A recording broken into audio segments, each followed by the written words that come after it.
Sayantika, Nikita, any one of you, are you hopeful of there being progress? You've been a couple for how long? 4 years, yes. You've been and you'd like to get married, Absolutely. Absolutely. All right. So that being the case, you're really looking at this very, very closely. Are you filled with hope? Because let's face it, the arguments raised by the government are strong. They've been arguing, for example, that look, it's not for the courts to decide all of this, besides a whole lot of other things. But do you feel that your case is strong? See, more than filled with hope, I would say we feel that it's long overdue. It is the right time for this, and it is way more than long overdue, because as Indian citizens, we should have the same rights as every other citizen of India. We are tax-paying citizens of India. If a street citizen of India has the right to get married, so should we. It's as simple as that. It's as simple as a basic right. Marriage should not be restricted to only, like the center said before, marriage should not be restricted to only a biological man or a woman. In fact, the concept of gender itself is so fluid, like the CGI correctly put forth.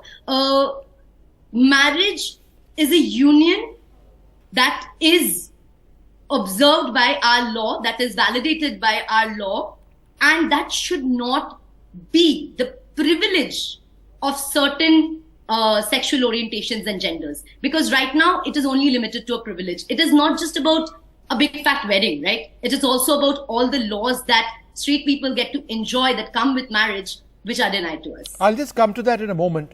Nikita, the argument which has been given in the Supreme Court yesterday was that same-sex marriage is an elite construct, right, for social justification. How would you respond to that? I'm quite surprised with this statement, actually. I do not understand. People are getting married everywhere in this country. The love is not defined by pin codes, right? We are more privileged to talk about it, but there are so many voices which are hidden and not getting amplified and not getting the opportunity to even come out and talk about it. So many people are closeted. So there is so much stigma in the society already about this. Luckily, thankfully, at least the decriminalization of 377 has helped us gain some space and given us the courage to be more visible. And and for the rural areas or the not so elite, also, they are also suffering.